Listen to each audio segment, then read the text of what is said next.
तो क्या शशि थरूर होंगे अगले वाइस प्रेसिडेंट? अगर हाँ, तो क्या इसका मतलब होगा शशि थरूर और उनकी पार्टी इंडियन नेशनल कांग्रेस के बीच सब खत्म होने वाला है?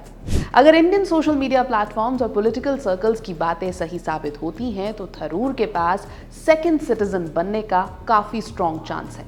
ये स्पेकुलेशन तब शुरू हुआ जब current vice president Jagdeep Dhankhar ने सोमवार रात अचानक अनाउंस किया कि वो अपने पद से रिजाइन कर रहे हैं।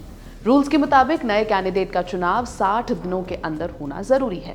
रिपोर्ट्स के हिसाब से धनखड़ की रिप्लेसमेंट की लिस्ट में थरूर का नाम सबसे ऊपर है और फैसला जल्द एक्सपेक्टेड है। धनखड़ के हेल्थ इश्यूज की वजह से उनके रिजाइन करने से पहले ही थरूर का नाम पॉसिबल फ्यूचर वाइस प्रेसिडेंट के रूप में डिस्कस हो रहा था। अब लगता है वो फ्यूचर जल्दी ही आने वाला है, अगर ये स्पेकुलेशन सच निकला तो। थरूर फिलहाल केरला के तिरुवनंतपुरम से मेंबर ऑफ पार्लियामेंट हैं। 2024 के इलेक्शंस में उन्होंने मुश्किल से जीत हासिल की थी, लेकिन अब जो कुछ वो रीसेंट वीक्स में कर रहे हैं वही बना रहा है स्पेकुलेशन का रीजन। थरूर ने यूएस और दूसरे देशों में जाकर ऑपरेशन सिंदूर पर भारत की पोजीशन स्ट्रांगली रिप्रेजेंट की। इसी वजह से उनकी बीजेपी सरकार से क्लोजनेस बढ़ गई है और प्रधानमंत्री नरेंद्र मोदी के साथ भी उनका रैपो विजिबली स्ट्रांग हुआ है।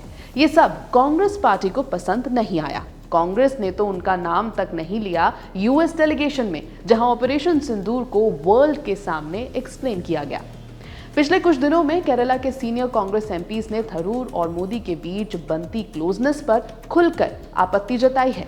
कांग्रेस की केरला यूनिट ने तो यहां तक कह दिया कि थरूर को पार्टी स्पॉन्सर्ड इवेंट से दूर रखा जाए। अब अगर थरूर वाइस प्रेसिडेंट बन जाते हैं, चाहे कांग्रेस उनका सपोर्ट करे या नहीं, बीजेपी और उसके एलाइज के पास इनफ नंबर्स हैं उन्हें जीत दिलाने के लिए। वैसे भी मोदी सरकार मास्टर स्ट्रोक के लिए जानी जाती है। जब द्रौपदी मुर्मू का नाम प्रेसिडेंसी के लिए नॉमिनेट हुआ था तो ऑपोजिशन भी विरोध नहीं कर पाया था, क्योंकि वो डिजर्विंग थी, महिला थी और ट्राइबल बैकग्राउंड से एक केपेबल कैंडिडेट थी।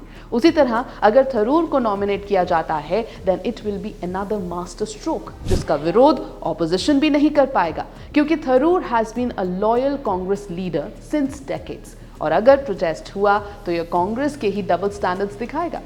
थरूर के लिए क्या ये उनके करियर का नेक्स्ट नेचुरल स्टेप होगा, एक ऐसे करियर का जो पहले से ही काफी हाइलाइट्स देख चुका है? गेसिंग गेम अभी भी जारी है। एबीपी लाइव की इस रिपोर्ट में फिलहाल इतना ही।